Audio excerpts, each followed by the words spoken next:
오늘 제목은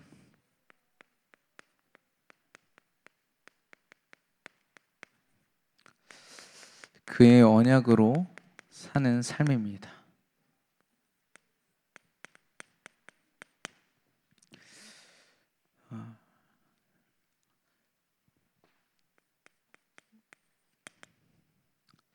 저와 여러분이 지금 걷고 있는 이 여정이 여러분에게는 어떻게 느껴지고 체험되고 계십니까? 우리 강단의 말씀을 빌리자면 영적 풍랑의 시대라고 말씀합니다.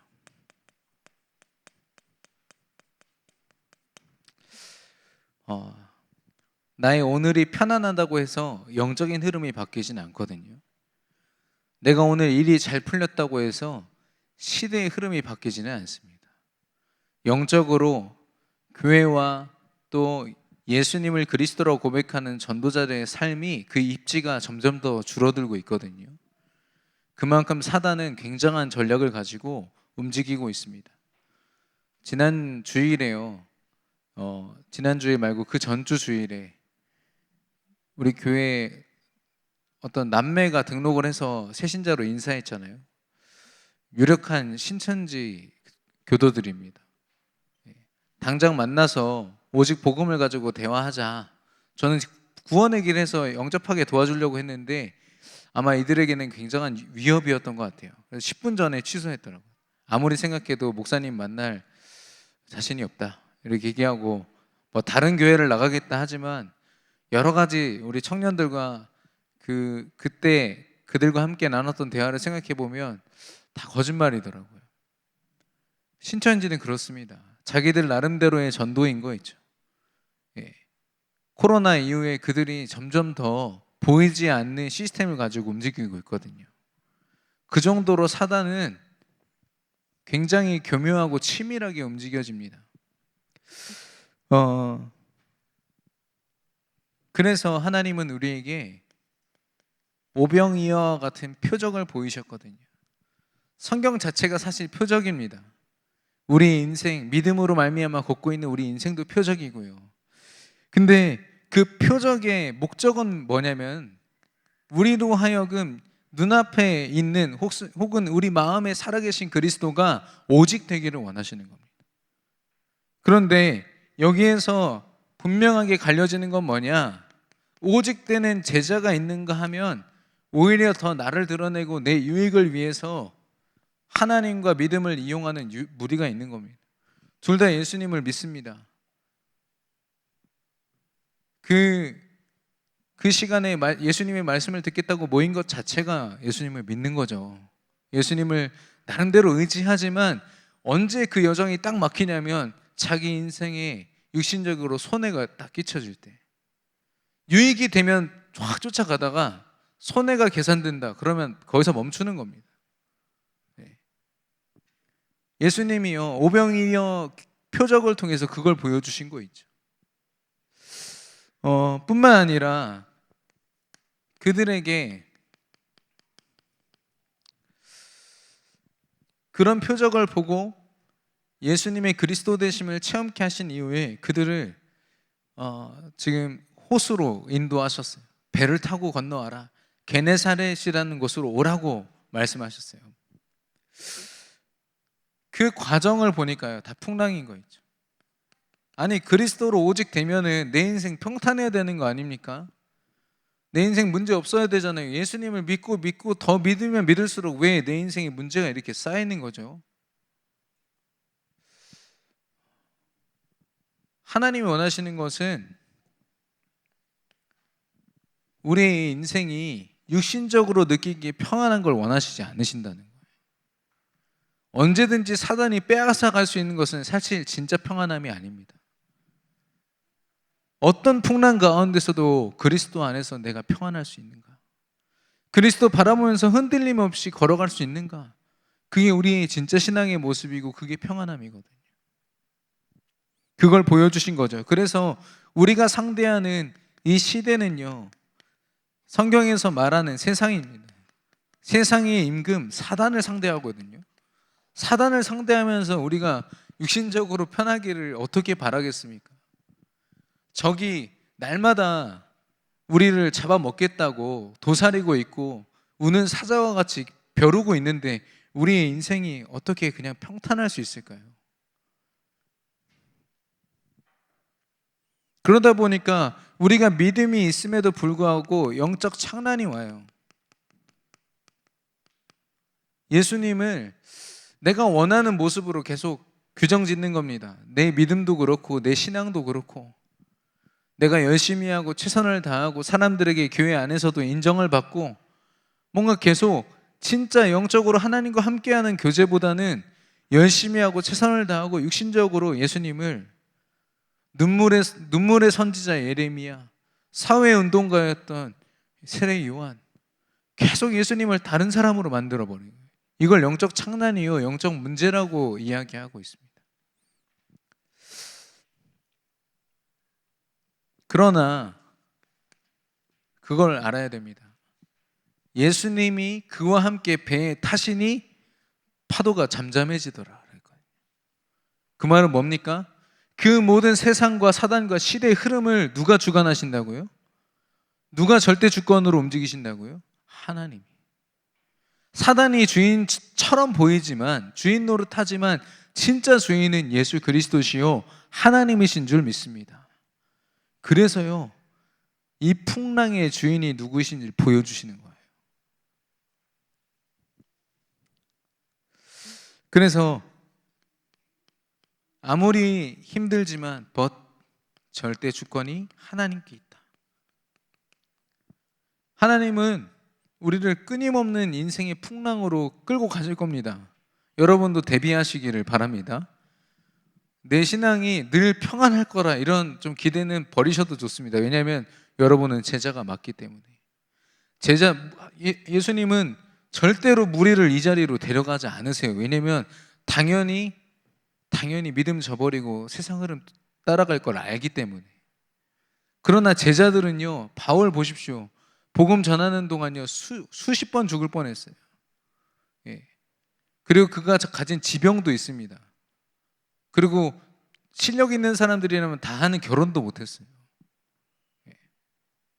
그런 상황 속에서요, 그런 어려움 속에서 그를 통하여 하나님이 로마를 복음하셨거든요. 하나님이 원하시는 제자의 모습은 그렇습니다. 그가 평탄한 길로, 아주 그럴듯한 길로 세계복음화를 하는 걸 원하지 않으세요.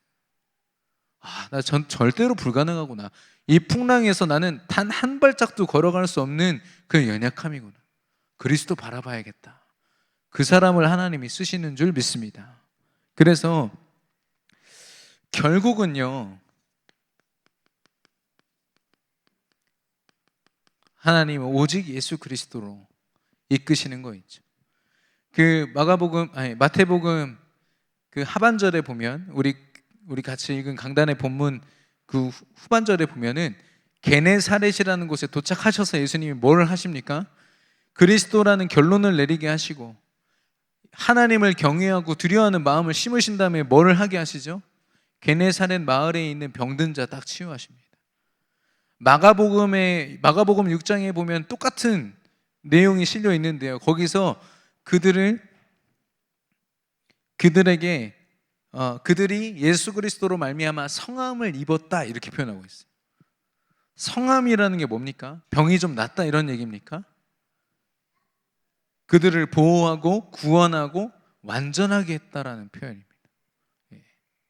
언어적으로 보면은 예수 그리스도로 결론 내린 그 마을과 그 영혼들이 얼마나 완전해지는지를 제자들에게 보여주신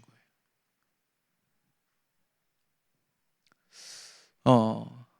저와 여러분의 여정이요, 모든 표적을 통해서 오직 그리스도를 바라보고 어떠한 풍랑과 같은 과정 속에서도 또한 그리스도를 바라볼 뿐 아니라 결국 우리에게 주어지는 모든 현장의 응답과 제자를 통해서 오직 그리스도를 다시 한 번 더 결론 내리는 오직의 여정 되기를 예수님의 이름으로 축원합니다.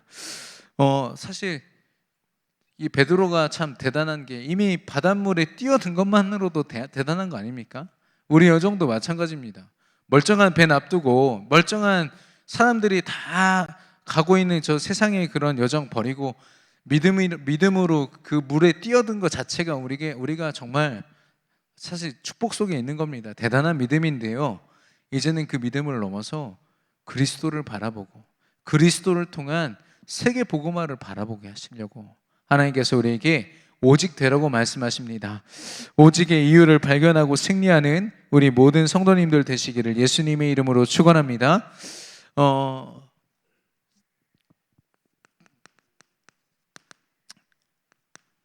그래서 우리 강단에 주신 말씀처럼 그리스도로 우리가 결론 내리고 오직 그리스도 되어야 하는데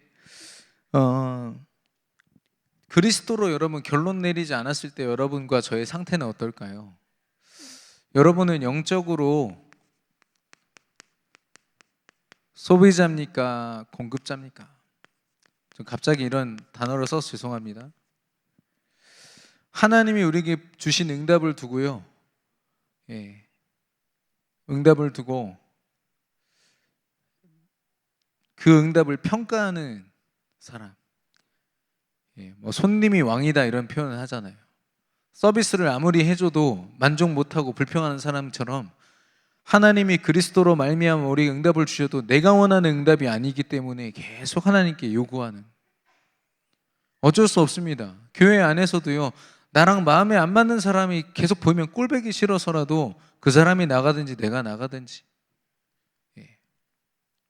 우리 교회는 그런 분이 없지만 실제로 많은 성도들이 그것 때문에 고민한다니까요.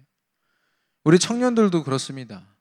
우리 교회 청년들은 워낙 연애를 안 해가지고 지금 제가 고민 중이지만 대부분 교회들이요, 연애하다가 헤어지면 둘 중에 하나 나갈 때까지 갈등한다니까요.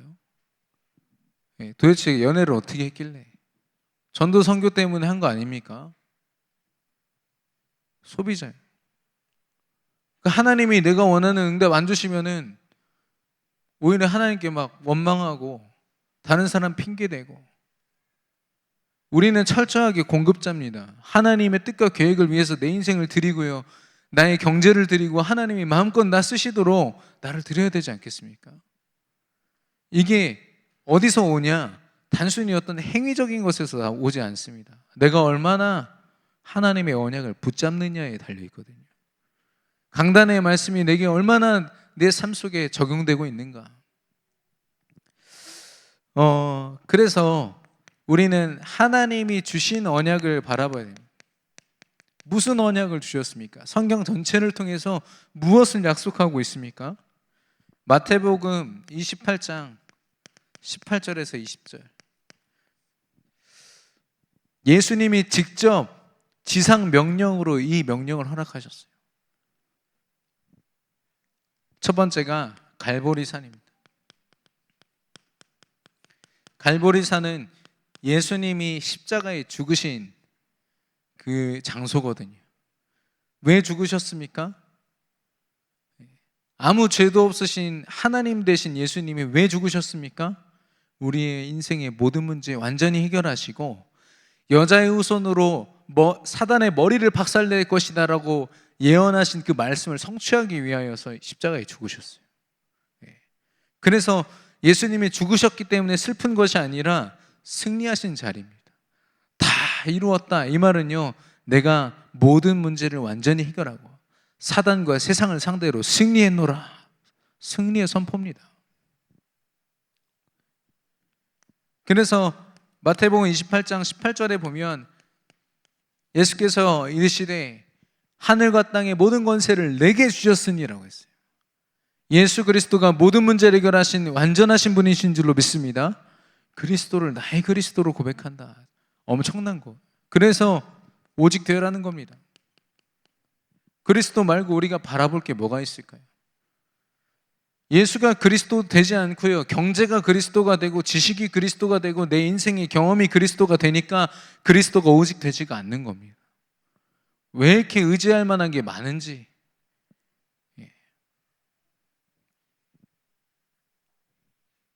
두 번째는 감람산. 하나님의 나라를 사도행전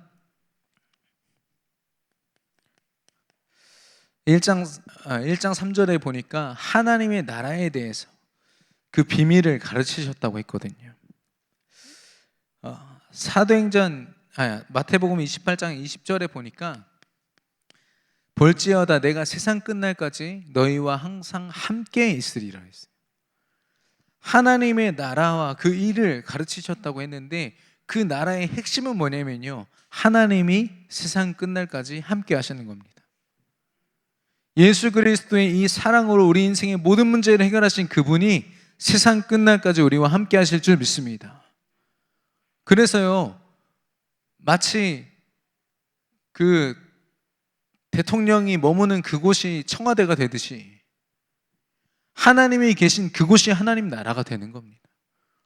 우리가 하나님 나라를 사람들이 영접하네, 분위기가 이렇네, 그게 아니라 내가 하나님 앞에 그리스도 이름을 가지고 기도할 수 있다면 그 자리가 하나님 나라가 될 줄로 믿습니다. 왜냐? 하나님 나와 함께 하시니까. 그래서 하나님 나라의 핵심은요, 함께입니다. 하나님이 이걸 약속하신 거예요. 이걸 언약하신 겁니다. 내가 너와 끝까지 함께 하겠다. 세 번째로 마가다락방입니다.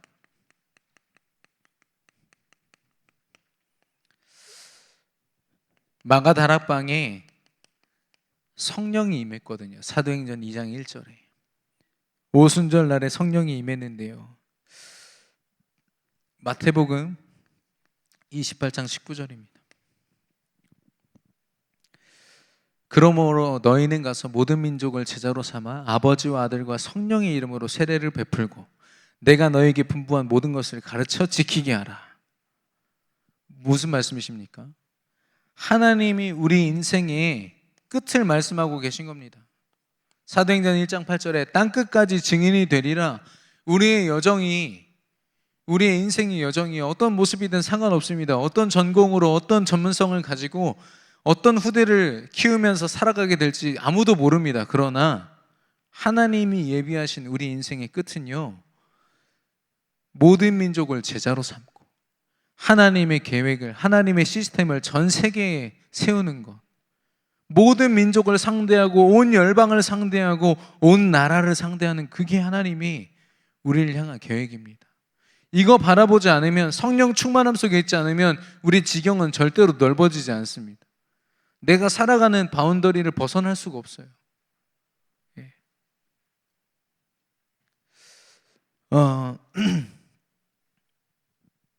그러니까 이걸 알았던 바울이 아까 말씀드리지 않았습니까? 여러 가지로 어려움이 있었기 때문에 로마의 죄인으로 압송되어 갔을 때 솔직히 그가 나이도 많았고요. 그래서 변명할 게 많았어요. 나 몸도 안 좋고 여러 가지로 나 그동안 수고도 많이 했고 교회도 많이 세웠으니까 이제 전도운동 좀 쉬면서 낚시도 좀 하고 골프도 좀 치고 이렇게 하고 싶다, 할 수 있어요. 근데 그게 아니라 가택연금 됐거든요. 로마에 있는 그 집에 로마 시민권이 있기 때문에 한 집에 바울을 가둬놓은 겁니다. 그랬더니 사람들을 계속 모아가지고 거기 영접하고 또 영접하고 제자 세워서 또 파송하고, 감옥에 갇힌 게 아니라 감옥이 바울한테 갇힌 거라니까. 끊임없이 그 응답을 죽을 때까지 감당한 겁니다.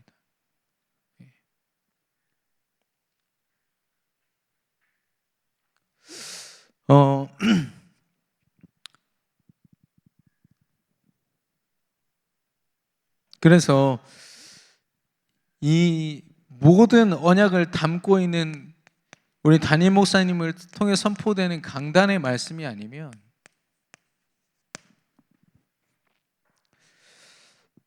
그리고 이 말씀이 선포될 때 아멘이 고백되지 않으면 우리 속에서요, 그거는 스스로만 압니다. 아멘이 고백되지 않는다, 내가 강단 말씀에 내 생을 드리고 있는지 스스로 점검해 보시기 바랍니다. 그게 아니면 우리는 기복신앙을 벗어날 수가 없어요. 율법과 이 신비를 벗어날 수가 없어요. 응답을 주셔야 응답이고, 내가 뭔가 말씀을 그럴듯하게 기도첩을 열심히 해서 붙잡아야 붙잡은 것 같고, 그게 율법이고 신비지 않습니까? 또 하나님이 응답 주시면 기쁘고 응답 안 주시면 무너지고, 그것도 내가 생각하는 응답의 모습이 아니면 실망하고 낙심하고, 그게 기복신앙이잖아요. 그래서 하나님이 사실상 그 믿음을 보고 새롭게 어떤 응답을 시작하실 수가 없는 거예요. 예.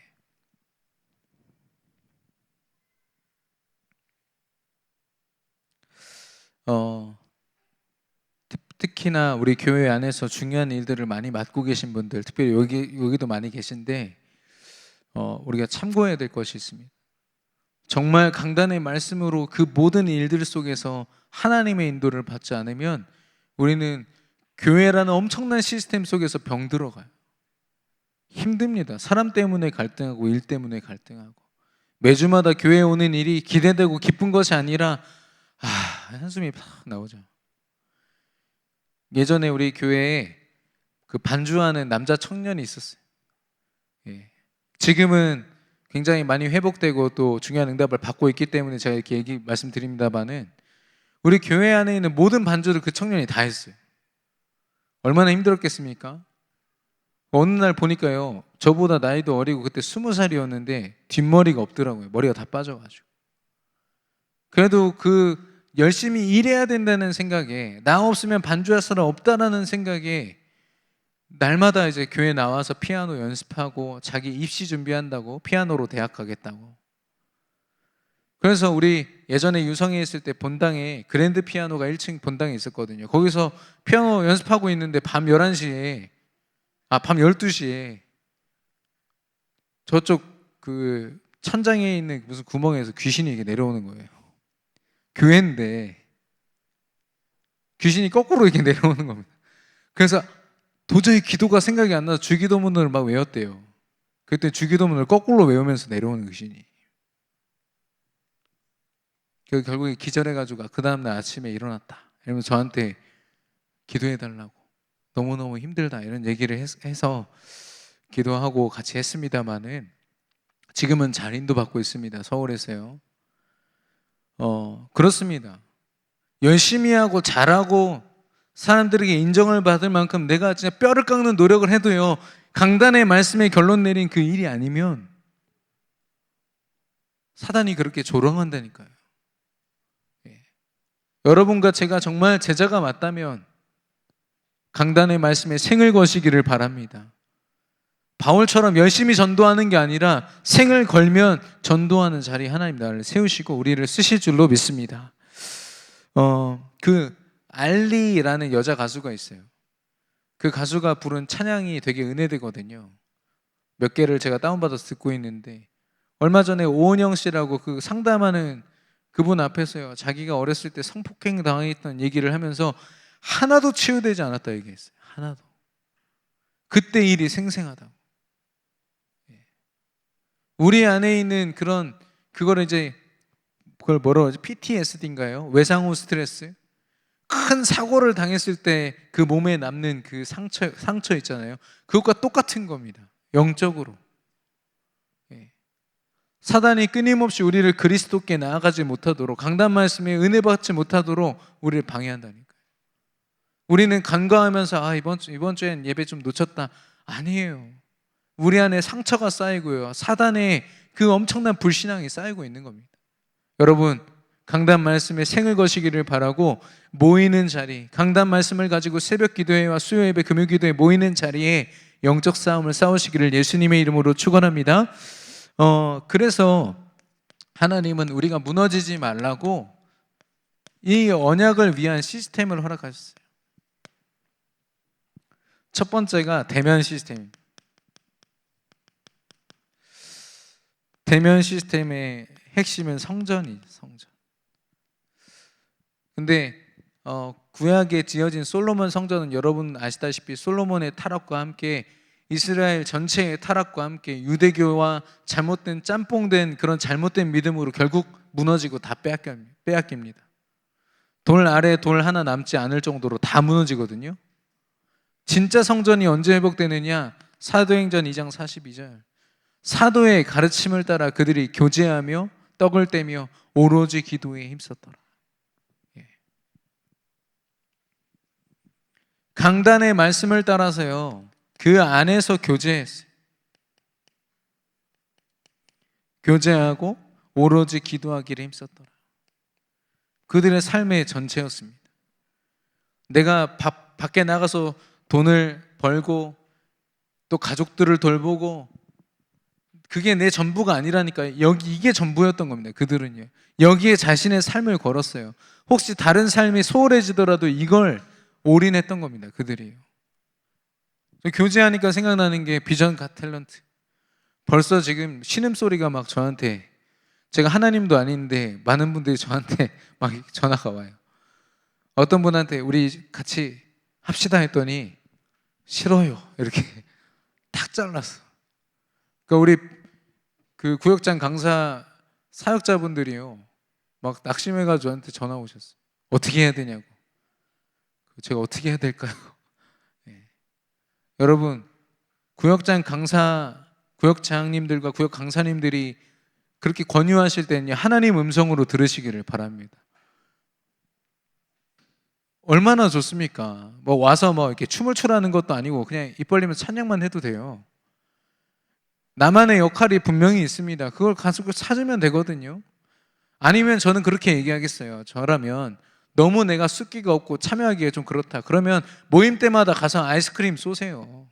연습 열심히 할 수 있게 밥 쏘시고. 그러면 아무 말도 없어요. 참여 안 해도 아무 말도 없을 겁니다. 그런데 딱 잘라서 나는 아예 연습하는 자리도 안 갈 거고 나한테 연락도 하지 마라. 그건 교회의 중요한 흐름에서 지금 벗어나 있는 거예요. 지금 어떤 프로그램에 열심히 참여하십시오 이걸 얘기하는 게 아닙니다. 그건 율법이고요. 중요한 교회의 흐름과 이 지금 비전 가테들런트를 왜 하는지, 지금 단돈 뭐 50만 원 때문에 하는 게 아니지 않습니까? 저는 솔직히 그거 상금도 없애고 싶거든요. 예. 교제하는 거. 세상적인 교제는 우리가 너무 많이 하지 않습니까? 억지로라도 하잖아요. 돈 벌려고. 그런데 영적으로 성도들과 영적인 동역자들과 하는 교제 왜 이렇게 소홀하고 왜 이렇게 인색한지, 누가 그렇게 만들었겠습니까? 참된 성전의 모습을 우리가 되찾아야겠습니다. 모이기를 힘쓰는 것. 두 번째로 비대면 시스템입니다. 비대면을 오해하시는 분들이 계십니다. 비대면은 편의를 위해서 갖는 게 절대로 아닙니다. 그런 분들이 있잖아요. 일주일 동안 너무너무 피곤하게 일해서 비대면으로 들어야 될 것 같다. 예, 저는 좀 그렇습니다. 그 얘기를 들으면 무슨 말을 해야 될지 모르겠어요. 그러나 알겠습니다. 집에서라도 꼭 예배 승리하십시오. 제가 이렇게 말씀은 드리지만 그런 피곤함을 가지고 하나님께 나오는 게 맞습니다라고 속은 얘기해요. 서울에 있는 우리 교단 안에 있는 교회들인데요. 중직자분들이, 그것도 굉장한 일들을 하시는 굉장한 엘리트들, 그런 사업가들이요, 주일을 사업의 날로 다 바꿔버렸어요. 비대면이니까 어차피 출근하면서 예배 드리는 겁니다. 그냥 비대면으로 인터넷 켜놓고서 막 들으면서 가는 거죠. 룰루랄라. 그래서 자기 일 하루 종일 하고 돈 하루 더 벌고, 얼마나 이득처럼 보입니까? 영적으로 하나님 말씀이 땅에 곤두박질 쳐져 있는데. 근데 중요한 건 지금 코로나가 끝났는데도 그걸 못 바꾸는 거예요. 회사에서는 전에 하던 대로 바꾸자 해도 본인이 안 바꿔요. 자기가 이미 적응해 버렸어요. 비대면을요 이용하는 겁니다. 미국의 교회들이 왜 무너졌는지 아십니까? 생방송 시스템으로 송출될 그때부터 교회가 확 무너져요. 기술이 발달할수록요, 사람은 자기 편의를 위해서, 나를 드러내기 위해서 살아갑니다. 그래서 거기에 발맞춰서 교회도요 거기에 맞추라고 요구한다니까요.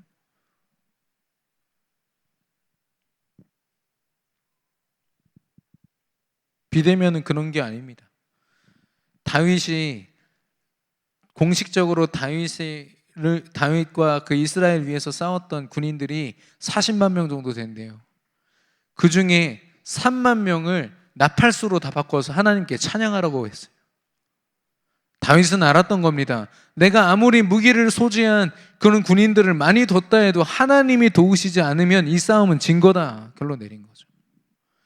그래서 무리할 정도로 3만 명이라는 사람한테 나팔 다 들게 해가지고요, 찬양하게 만들었어요. 예배하게 만들었어요. 앞장서서 하나님을 찬양하면서 나아갈 때 다윗이 가는 곳곳마다 승리했습니다. 그게 우리의 신앙의 모습이거든요. 근데 비대면을 마치 우리를 위한 시스템으로, 비대면이 언제 주어졌는지 우리가 보시면 좋겠습니다. 바로 노예 시대. 요셉이 애굽으로 팔려갔습니다.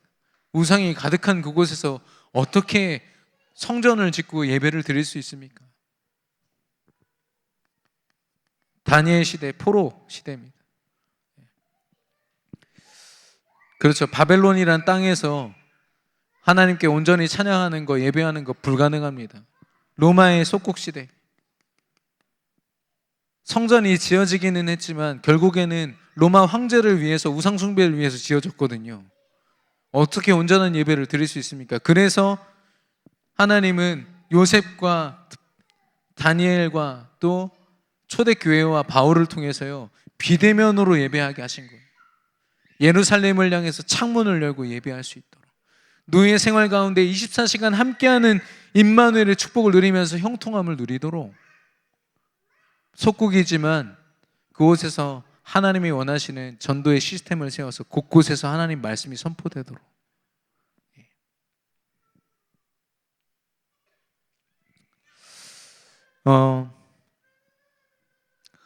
제가 사실 어제 좀 부끄러운 말씀입니다만, 제가 다른 지역에 있었거든요. 그런데 새벽에 이 방송을 틀 사람이 없었어요. 그걸 어제 저녁부터 깨닫고 막 고민을 하는데, 중요한 건 우리 RTS 학기 과제 열심히신 우리 권정록 전사님도 전화를 안 받고 아무도 연락이 안 되는 겁니다. 저는 다른 지역에 있는데 절대로 갈 수가 없는데, 그래서 본의 아니게 놀러 갔다가요, 제가 한숨도 못 잤어요. 계속 기도했어요. 하나님 보내주시옵소서. 인터넷 방송할 수 있는 사람 보내주시옵소서. 결국에는 새벽 3시에 연락 와가지고 원격으로 영상통화로 제가 다 알려드렸어요. 이렇게 켜시고 저렇게 켜시고. 감사하게도 금방 알아들으신 우리 중직자분이요, 해주셔가지고 살았습니다. 제 이름으로 올렸지만 저는 다른 지역에 있었습니다. 예, 제가 그때 한숨도 못 잔 저를 보면서, 야, 제자를 찾는 게 어쩌면 이런 걸지도 모르겠다는 생각이 들었어요. 정말 귀한 하나님의 일을 하는 제자를 찾는 데 있어서 우리가 너무 기도하지 않고요, 너무 예배하지 않고 하나님께 나를 드리지 않는구나. 예. 사실 제가 새벽에 이거 방송 송출하는 거 허술하게 하면 제일 신경 쓰신 분이 담임 목사님이시고, 계속 전화 옵니다. 됐냐고.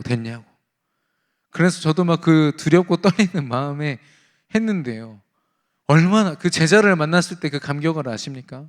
저 새벽 3시에 이제 울 뻔했다니까요. 예. 하나님의 일을 내가 너무 대충 하고 있지 않나.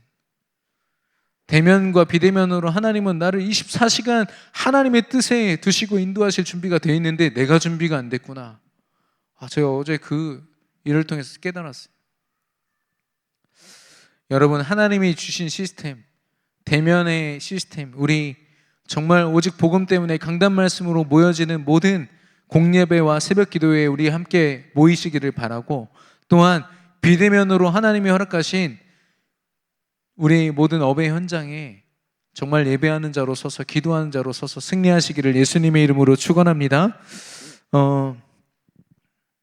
근데 제가 어제 좀 중요한 꿈이 아니죠. 그렇게 제가 밤새 시달리다가 새벽 예배가 아무 이상이 없다는 걸 확인하고 전사님 메시지 듣다 완전 쓰러졌거든요. 기절했거든요. 그때 하나님이 꿈을 꾸게 하신 것 같은데, 세민요양병원 꿈을 꿨어요. 뭐냐면 소식이 딱 들려오는데 신천지가 저 건물을 샀다는 거예요. 여러분 생각해 보십시오. 실제 일어날 수도 있는 일 아닙니까? 얼마나 소름 끼칩니까? 우리 교회를 설명하려면 그동안 여러분 택시 타고 오실 때 세민요양병원으로 가주세요 했잖아요. 그럼 어떻게 되냐면 신천지 건물로 가주세요 해야 우리 교회로 올 수 있는 겁니다. 벌써 소름이 돋아서 제가 꿈에서 우리 청년들 다 데리고 그 건물 안으로 들어갔어요. 들어가니까 깜깜하게 아무도 이제 아직 안 들어왔으니까 거기서 우리가 막 기도하고 예배하고 막 하는데 귀신들이 계속 튀어나오는 거예요. 꿈입니다. 여러분, 현실이 아니라 꿈입니다. 꿈에서 얼마나 우리 청년들이랑 영적 싸움을 싸우는지. 싸워도 끊임없이 튀어나오는 귀신들과 싸우느라고 밤새 고생하다가 제가 깼다니까요, 아침에. 하나님이 그 꿈 때문에 제 기도 제목을 바꾸셨어요. 예, 주시옵소서. 예, 하나님의 뜻을 이루어 주시옵소서. 실제로 여러분, 신천지랑 이 통일교회 뒤에 있는 거 아시죠? 예, 통일교가 그 주변에 있는 땅을 다 샀습니다. 신천지도 마찬가지고. 어느 정도냐면 자기들한테 신실하게 헌금하는 성도들한테는 땅을 주면서 가게를 오픈시켜버려요. 그리고 결국 그 가게에서 일어난 수익의 대부분을 자기들이 가져가는 그런 장사를 하고 있다니까요. 그 정도로 하나님이 주신 시스템에 우리가 서지 않으면 세상의 시스템에 우리가 잠식돼 버립니다. 예.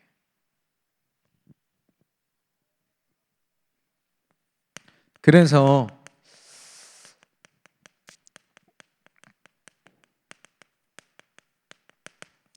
우리의 삶이 그의 언약으로 새롭게 시작되어야 할 줄로 믿습니다. 베드로처럼. 우리 강단 본문에 예수님이 말씀하십니다. 그 풍랑 가운데로 나니까 두려워하지 말라. 내니 두려워하지 말라. 주님의 음성을 듣는 저와 여러분 되기를 바랍니다. 주의 음성을 들어야 됩니다. 강단의 말씀을 듣고 우리는 움직여야 됩니다. 풍랑 가운데서는 다른 거 기준 삼으면 큰일 나요.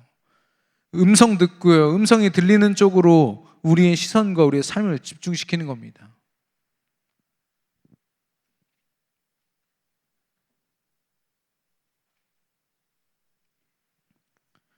그리고 이제 첫걸음이 중요한데요.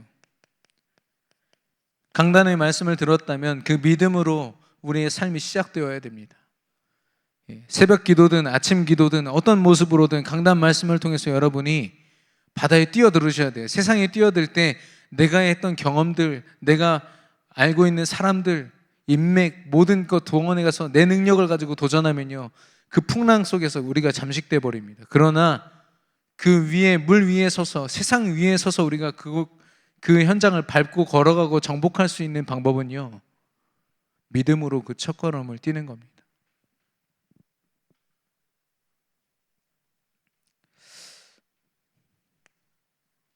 그러나 그 첫걸음을 뗐지만 베드로가 또 바다를 보고 바람을 보면서 두려워했던 것처럼 계속 풍랑은 계속 치고 있거든요. 그 속에서 어떻게 승리합니까? 시선을 고정하는 겁니다. 그리스도만 바라보는 겁니다. 끝까지 승리하기 위한 방법은요, 시선과 방향을 잃지 않는 겁니다. 그리스도를 향한 시선. 그러면 하나님이 우리를 통해서 이루고자 하시는 목적까지 우리는 도달하게 됩니다. 그 목적이 무엇입니까? 아까 말씀드린 것처럼 세계 복음화죠. 베드로의 일생을 보면요, 음성을 들었고 첫걸음을 뗐는데도 또 시선을 하나님께 드리지 못하고 그리스도께 고정하지 못해서 또 흔들리고 또 예수님 부인하고 흔들리고 하다가도 결국엔 목적으로 부활하신 예수님 만났을 때 어린 양을 먹여라, 세계 복음화에 네 인생을 드려라 라고 했을 때 베드로가 그렇게 쓰임 받습니다. 마찬가지로 우리가 또 넘어지고 또 흔들리고 풍랑 위를 걷다가 또 두려움에 빠지고 바람 보고 무너지지만 다시 그 음성으로 돌아가는 겁니다. 감사하게도 우리는 매주마다 강단 말씀으로 돌아갈 곳이 있거든요. 여러분, 언제든지 낙심하지 말고 주의 음성 듣고 믿음으로 첫걸음을 뗄 뿐 아니라 오직 그리스도 바라보면서 우리의 삶이 인도되기를 예수 그리스도 이름으로 축원합니다. 그렇다면 전도는 내가 하는 게 아니라 하나님의 목적대로 나를 쓰실 것이고 나를 통해서 이루실 줄로 믿습니다. 그래서 결론적으로 하나님이 찾으시는 한 사람, 정말 언약을 붙잡은 한 사람인데 에베소서 2장 2절에서 3절, 세상 풍조를 따르는 것, 진노의 예수님 하나님께서 진노하는 사단의 자녀된 자들 사이에서, 불신자들 사이에서 우리도 모르게 세상 풍조를 따라가거든요. 이게 맞는 것 같다, 이게 그런 것 같다. 여러분 잘 생각해 보십시오. 우리 랩런트들이 자주 하는 얘기가 믿음으로 너무 강요하지 말라고 그러거든요. 믿음으로 우리 랩런트들한테 강요하지 말고 그런 얘기를 합니다. 그러면서 그들이 원하는 걸 좀 해볼 수 있도록 해요. 랩런트들과 우리 중직자, 산업인들, 청년들이 원하는 대로 하면은 어떤 걸 하게 됩니까? 세상이 만들어 놓은 걸 쫓아가게 돼요. 왜냐하면 평생 보고 듣고 경험한 게 그거밖에 없으니까요. 그렇습니다. 우리는 강단 말씀 앞에 서지 않으면, 주신 언약과 그 시스템 속에 있지 않으면 우리는 어쩔 수 없이 세상 흐름 쫓아갈 수밖에 없는 연약한 존재거든요. 그걸 이야기하는 겁니다.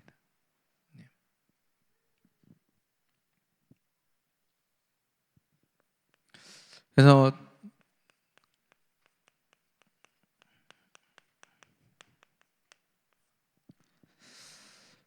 저한테 주셨던 단어가, 오래전부터 제가 붙잡았던 단어지만 여룻바알입니다. 기드온이라는 사람의 이름이에요. 하나님이 주신 이름. 왜 바알이라는 이름이 들어갔을까 계속 좀 궁금했었거든요. 바알은 여러분도 아시다시피 풍요를 상징하는 굉장한 그 고대 신입니다. 사람들이 섬기면서 얼마나 음란한 짓을 많이 했는지 우리 강단에서도 가끔 말씀하시잖아요. 근데 바알과 싸우는 자, 바울을 상대로 승리한 자, 기드온이라고 한 거예요. 왜냐하면 기드온 시대에 하나님을 믿는 사람들조차도, 유대인들조차도 그때는 어떻게 봤냐면요, 겨울이 되면은 곡식을 파종을 못 하잖아요. 그 시기를 뭐라고 불렀냐? 바알이 죽은 시기라고 해요. 바알이 부활하는 시기가 봄입니다. 그리고 봄과 여름 사이에 비가 내리고 햇빛이 있어야 열매를 맺지 않습니까? 그때 음란한 짓을 다 하는 겁니다. 바알을 자극하기 위해서. 바알의 정액이라고 하는 비를 내려달라고 그 음란한 짓을 그 오랫동안 하는 거예요. 근데 이거를 누가 터득했냐면 이스라엘 백성들이 40년 동안 광야 생활하면서 하나님의 은혜를 그렇게 맛보았음에도 불구하고 또 이걸 사절기를요, 하나님의 내절기로 보는 게 아니라 그렇게 보는 겁니다. 바알이 죽었고 부활했고 바알이 돌보시고 애굽에서 보고들은 그대로 사는 거죠. 그래서 하나님이 지도자였던 기드온에게 여룻바알이라는 별명을 주셨어요. 저와 여러분이 이 시대에 세상의 임금이라 하는, 세상의 왕이라는 사단과 그 시스템을 상대하고 승리하는 오직 하나님의 언약으로 살아가는 우리 전도자들 되시기를 예수님의 이름으로 축원합니다. 시간 우리 주만 바라볼지라라는 찬양할 텐데요.